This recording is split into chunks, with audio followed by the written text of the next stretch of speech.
Hello friends, ಎಲ್ರಿಗೂ ನಮಸ್ಕಾರ. Welcome to my study starters YouTube channel. So ಈ ಒಂದು ವಿಡಿಯೋದಲ್ಲಿ ಪೋಸ್ಟ್ ಆಫೀಸ್ GDSಗೆ ಬೇಕಾದಂಥ ಡಾಕ್ಯುಮೆಂಟ್ಸ್ಗಳು ಯಾವ್ಯಾವ ಅಂತ, ಮತ್ತು ಹಾಗೆ ನಮಗೆ ಸೆಲೆಕ್ಟ್ ಆದರೆ ಯಾವ ರೀತಿ ಗೊತ್ತಾಗುತ್ತೆ ಅಂತ ನೋಡೋಣ. ಹಾಗೆ ಫಸ್ಟ್ ಮೆರಿಟ್ ಲಿಸ್ಟನ್ನು ಯಾವಾಗ ಬಿಡ್ತಾರೆ ಅಂತಲೂ ನೋಡೋಣ. ಸೊ ಇನ್ನೂ ಯಾರು ನಮ್ಮ ಚಾನಲ್ನ ಸಬ್ಸ್ಕ್ರೈಬ್ ಆಗಿಲ್ಲ, ದಯವಿಟ್ಟು ಚಾನಲ್ನ ಸಬ್ಸ್ಕ್ರೈಬ್ ಆಗಿ, ಹಾಗೆ ವಿಡಿಯೋನ ಸ್ಕಿಪ್ ಮಾಡದೆ ಪೂರ್ತಿ ನೋಡಿ. ಈ ಸ್ಕಿಪ್ ಮಾಡದೆ ನೋಡೋದ್ರಿಂದ ನಿಮಗೆ ಯಾವುದೇ ರೀತಿಯ ಡೌಟ್ಗಳು ಬರೋದಿಲ್ಲ. ಸೊ ದಯವಿಟ್ಟು ಎಲ್ಲರೂ ವಿಡಿಯೋನ ಪೂರ್ತಿಯಾಗಿ ನೋಡಿ. ಸೊ ಇಲ್ಲಿ ಕರ್ನಾಟಕ ಪೋಸ್ಟಲ್ ಸರ್ಕಲ್ಗೆ ಟೋಟಲ್ ಆಗಿ 1940 ಪೋಸ್ಟ್ಗಳನ್ನು ಕರೆದಿದ್ದರು. ಆಗಸ್ಟ್ 5ಕ್ಕೆ ಏನಾಗಿತ್ತು, ಅಪ್ಲಿಕೇಶನ್ ಕ್ಲೋಸ್ ಆಗಿತ್ತು. 6ರಿಂದ 8ರವರೆಗೆ ಏನಿತ್ತು, ಎಡಿಟಿಂಗ್ ಆಪ್ಷನ್ ಇತ್ತು. ಸೊ ಈ ಪೋಸ್ಟ್ ಆಫೀಸ್ GDS ಸೆಲೆಕ್ಟ್ ಆದರೆ ಮೊದಲಿಗೆ ನಿಮ್ಮ ಮೊಬೈಲಿಗೆ SMS ಮತ್ತು ಒಂದು ಇಮೇಲ್ ಬರುತ್ತೆ. ಸೆಲೆಕ್ಟ್ ಆಗಿದ್ದರೆ ಆ ಇಮೇಲ್ ಯಾವ ರೀತಿ ಇರುತ್ತೆ ಅಂತ ನೋಡೋಣ. ಈಗ ಇಲ್ಲಿ ಮೊದಲಿಗೆ short listed for a document verification GDS online engagement schedule 1 2023. ಇದೇನಾಗೈತಿ, ಇಮೇಲ 2023 ನಾ ಇಮೇಲನ್ನು ಸೆಲೆಕ್ಟ್ ಆದ ಕ್ಯಾಂಡಿಡೇಟ್ದಿಂದ ತೊಗೊಂಡನಿ. ಇಲ್ಲಿ ನೀವು ನೋಡ್ಬೋದು, notice for a document verification. ನೀವು ಸೆಲೆಕ್ಟ್ ಆಗಿದ್ದರೆ ನಿಮಗೆ ಡೈರೆಕ್ಟ್ ಈ ರೀತಿ ಇಮೇಲ್ ಬರ್ತದೆ, ಡಾಕ್ಯುಮೆಂಟ್ ವೆರಿಫಿಕೇಷನ್ ಕಥ. ಇಲ್ಲಿ dear applicant your register number, ಇಲ್ಲಿ ನಿಮ್ಮ ರಿಜಿಸ್ಟರ್ ನಂಬರ್ ಇರ್ತದೆ. ನೆಕ್ಸ್ಟು ಇಲ್ಲಿ ಇದು 2023 23 ಲಿಸ್ಟ್ ಆಗಿದೆ, ಇಮೇಲ್ ಬಂದಿರ್ತದೆ ಇದು.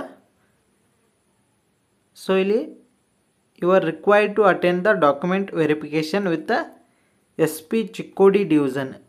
ಇದೇನದ, ಚಿಕ್ಕೋಡಿ ಡಿವಿಷನ್ದಕ್ಕೆ ಬರ್ತದೆ. ನೀವು ಯಾವ ಡಿವಿಷನ್ಗೆ ಹಾಕಿರ್ತಾರಲ್ಲ ಆ ಡಿವಿಷನ್ದಲ್ಲಿ ಬಂದಿರ್ತದೆ. ನೆಕ್ಸ್ಟ್ ಇಲ್ಲಿ ಆನ್ ಆರ್ ಬಿಫೋರ್ 21/3/2023 ಐತಿ. ಇಲ್ಲಿ 21ನೇ ತಾರೀಕು ಒಳಗಾಗಿ ಡಾಕ್ಯುಮೆಂಟ್ ವೆರಿಫಿಕೇಷನ್ನ ಮಾಡಬೇಕಂತ ಹೇಳ್ಯಾರು. ಇಲ್ಲಿ ಇದು ಡಾಕ್ಯುಮೆಂಟ್ ವೆರಿಫಿಕೇಷನ್ಗೆ ಮೇಲ್ ಬಂದಿದ್ದು ಯಾವಾಗ, 11ನೇ ತಾರೀಕು. ಲಾಸ್ಟ್ ಡೇಟ್ ಅಂತ ಕೊಟ್ಟಾರು 21. ಸೊ ನಿಮಗೆ 10 ದಿನಗಳ ಕಾಲ ಏನೈತಿ ಡಾಕ್ಯುಮೆಂಟ್ ವೆರಿಫಿಕೇಷನ್ಗೆ ಟೈಮ್ ಇರ್ತದೆ. ನೆಕ್ಸ್ಟ್ ಈಗ ಡಾಕ್ಯುಮೆಂಟ್ಸ್ ಯಾವ್ಯಾವ ಬೇಕಾಗ್ತಾವಂತ ನೋಡೋಣ.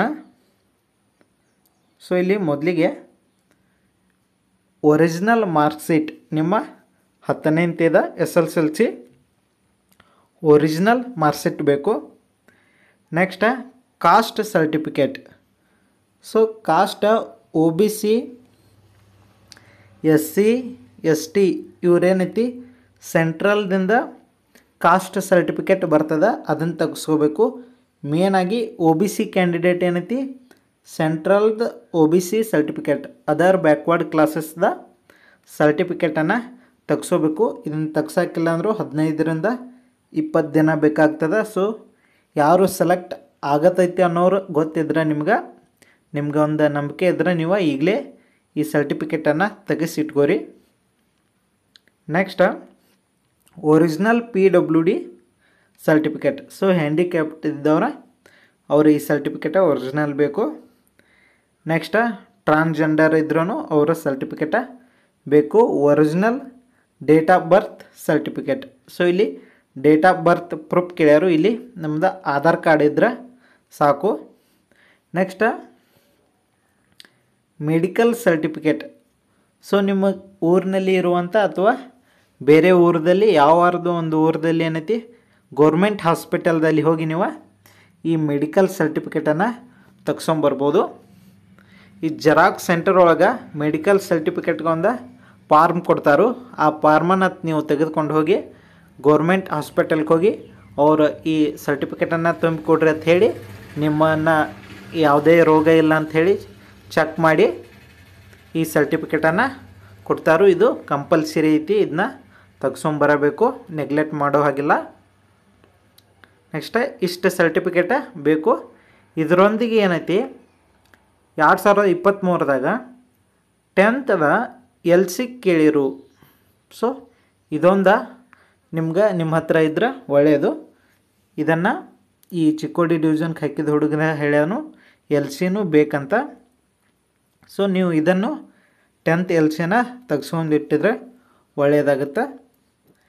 ನೆಕ್ಸ್ಟ್ ಇಲ್ಲಿ please also bring 2 sets self assisted photo copies of each of the documents mentioned above. ಅಂದ್ರೆ ಈ ಎಲ್ಲ ಡಾಕ್ಯುಮೆಂಟ್ಗಳದ್ದೇನೈತಿ 2 ಸೆಟ್ ಫೋಟೋ ಕಾಪಿಯನ್ನು ಅಸಿಸ್ಟೆಡ್ ಮಾಡಿಸಿಡಬೇಕು. ಸೊ ಈ ಅಸಿಸ್ಟೆಡ್ ಈ ಗೋರ್ಮೆಂಟ್ ಹಾಸ್ಪಿಟಲ್ ತ್ರೊಗೂ ಮಾಡಿಸಿರೋ ನಡಿತೈತಿ, ಅಥವಾ ಗೋರ್ಮೆಂಟ್ ಸ್ಕೂಲ್ ಒಳಗೆ ಏನೈತಿ ಈ ಅಸಿಸ್ಟೆಡನ್ನು ಮಾಡಿಸಿರೋನು ನಡೀತದೆ. ನೀವು ಅವೆಲ್ಲ ಒರಿಜಿನಲ್ ಕಾಪಿಯನ್ನು ಜೆರಾಕ್ಸ್ ಮಾಡಿಸ್ಕೊಂಡ ಹೋಗಿ ಗೋರ್ಮೆಂಟ್ ಸ್ಕೂಲ್ ಅಥವಾ ಗೋರ್ಮೆಂಟ್ ಹಾಸ್ಪಿಟಲ್ ಒಳಗೆ ಹೋಗಿ ಸರ್ ಇವನ್ನ ಅಸಿಸ್ಟೆಡ್ ಮಾಡಿ ಕೊಡಿ ಅಂತ ಕೇಳಿದ್ರೆ ಅವರು ಮಾಡಿಕೊಡ್ತಾರೋ. ಇದರೊಂದಿಗೆ ಏನೈತಿ ಕಂಪ್ಯೂಟರ್ ಸರ್ಟಿಫಿಕೇಟ್ ಬಗ್ಗೆ ಭಾಳ ಮಂದಿಗೆ ಡೌಟ್ ಅದ. ಸೊ ಕಂಪ್ಯೂಟರ್ ಸರ್ಟಿಫಿಕೇಟ ಒಂದೊಂದು ಡಿವಿಷನ್ದಾಗ ಕೇಳ್ಯಾರು. ಸೊ ಇದೇನು ಕಂಪಲ್ಸರಿ ಅಂತ ಇಲ್ಲ. ಸೊ ಇದ್ದರೆ ಒಳ್ಳೆಯದು, ನಿಮ್ಮ ಹತ್ರ ಕಂಪ್ಯೂಟರ್ ಸರ್ಟಿಫಿಕೇಟ ಇದ್ರೆ ಒಳ್ಳೆಯದು. ಸೊ ಒಂದು ವೇಳೆ 11ನೇ ತಾರೀಕಿನಿಂದ 21ನೇ ತಾರೀಕೊಳಗೆ ಟೈಮ್ ಕೊಟ್ಟಿದ್ರು, ಟೋಟಲಾಗಿ 10 ದಿನ. ಸೊ 11ನೇ ತಾರೀಕು ಏನೈತಿ ನೀವು ಹೋಗಿ ಡಾಕ್ಯುಮೆಂಟ್ ವೆರಿಫಿಕೇಷನ್ಗೆ ಹೋದಾಗ ಕಂಪ್ಯೂಟರ್ ಸರ್ಟಿಫಿಕೇಟ್ ಹೋಗಿ ಕೇಳಿದ್ರಂದ್ರೆ ನೀವು ಒಂದು 4-5 ದಿನದಾಗ ಏನೈತಿ ಕಂಪ್ಯೂಟರ್ ಸರ್ಟಿಫಿಕೇಟನ್ನು ತೆಗ್ಸ್ಕೊಂಬರ್ಬೋದು. ಸೊ ಹಾಗಾಗಿ ಈಗ ತೆಗ್ಸೋಕ್ಕಿಂತ ಏನೈತಿ ಅವಾಗ ಕೇಳಿದ್ರಂದ್ರೆ ಹೋಗಿ ಒಂದು 4-5 ದಿನದಾಗ ಹೋಗಿ ನೀವು ತೆಗ್ಸ್ಕೊಂಬಂದ ಮತ್ತು ಡಾಕ್ಯುಮೆಂಟ್ ವೆರಿಫಿಕೇಷನ್ಗೆ ಹೋಗ್ಬೋದು.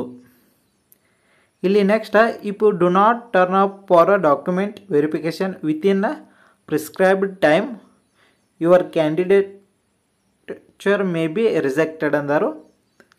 ಇಲ್ಲಿ ನೀವು ವಿತಿನ್ ಟೈಮ್ ಒಳಗೆ ಡಾಕ್ಯುಮೆಂಟ್ ವೆರಿಫಿಕೇಷನ್ಗೆ ಹೋಗಲಿಲ್ಲ ಅಂದ್ರೆ ನಿಮ್ಮನ್ನು ಡೈರೆಕ್ಟ್ ರಿಜೆಕ್ಟ್ ಮಾಡ್ತಾರಂತನೂ ಇಲ್ಲಿ ಹೇಳ್ಯಾರು.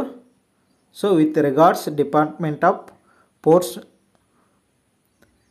Ministry of communication government of India. ಸೊ ಇದಿಷ್ಟು ಏನೈತಿ ದಾಖಲಾತಿಗಳು ಬೇಕಾಗ್ತಾವೆ. ಮತ್ತೆ ಏನಾದರೂ ನಿಮ್ಗೆ ಡೌಟ್ ಇದ್ದರೆ ನನ್ನ ಟೆಲಿಗ್ರಾಮ್ಗೆ ನೀವು ಮೆಸೇಜನ್ನು ಮಾಡ್ಬೋದು. ಈ ವಿಡಿಯೋದ ಡಿಸ್ಕ್ರಿಪ್ಷನ್ದಲ್ಲಿ ಲಿಂಕನ್ನು ಕೊಟ್ಟಿರ್ತೀನಿ ಟೆಲಿಗ್ರಾಮ್ದ, ನೀವು ಅಲ್ಲಿ ಹೋಗಿ ಮೆಸೇಜ್ ಮಾಡಿ ಕೇಳ್ಬೋದು. ಹಾಗೆ ಈ ಫಸ್ಟ್ ಮೆರಿಟ್ ಲಿಸ್ಟನ್ನು ಯಾವಾಗ ಬಿಡ್ತಾರಂತನೂ ಭಾಳ ಜನ ಕೇಳ್ತಾಯಿದ್ರಿ. ಸೊ ಈ ಫಸ್ಟ್ ಮೆರಿಟ್ ಲಿಸ್ಟ 2023 ಮತ್ತು 22 ನೋಡಿದ್ರ ಪ್ರಕಾರ ನಾವು ಇಲ್ಲಿ 22 ಮೊದಲು ಇಲ್ಲಿ ಮೇ 2ಕ್ಕೆ ಅಪ್ಲಿಕೇಶನ್ ಸ್ಟಾರ್ಟ್ ಆಗಿತ್ತು. ಜೂನ್ 17ಕ್ಕೆ ಇಲ್ಲಿ ರಿಸಲ್ಟನ್ನು ಬಿಟ್ಟಿದ್ರು. ಆಲ್ಮೋಸ್ಟ್ ಏನೈತಿ 40ರಿಂದ 45 ದಿನದಾಗ ಇಲ್ಲಿ ಬಿಟ್ಟಿದ್ರು ರಿಸಲ್ಟನ್ನು. ಅದೇ ರೀತಿ 2023ಕ್ಕೆ ಏನೈತಿ ಜನವರಿ 27ಕ್ಕೆ ಇಲ್ಲಿ ಅಪ್ಲಿಕೇಶನ್ ಸ್ಟಾರ್ಟ್ ಆಗಿದ್ದು. ರಿಸಲ್ಟ್ ಯಾವಾಗ ಬಿಟ್ಟರು 11 ಮಾರ್ಚ್ಗೆ. ಸೊ ಇಲ್ಲಿಯೂ ಏನಾಗುತ್ತೆ ಒಂದು 40ರಿಂದ 45 ದಿನದಾಗೆ ಏನೈತಿ ಇಲ್ಲಿ ರಿಸಲ್ಟನ್ನು ಬಿಟ್ಟಾರು. ಸೊ ಈ ಸಲನೂ ಜುಲೈ 15ಕ್ಕೆ ಅಪ್ಲಿಕೇಶನ್ ಸ್ಟಾರ್ಟ್ ಆಗ್ಯಾವು. ಸೊ ಆಗಸ್ಟ್ ಎಂಡ್ ಅಂದರೆ ಈ ಮಂತ್ ಎಂಡ್ಕ್ಕೆ ರಿಸಲ್ಟನ್ನು ಬಿಡೋ ಸಾಧ್ಯತೆ ಜಾಸ್ತಿ ಅದ.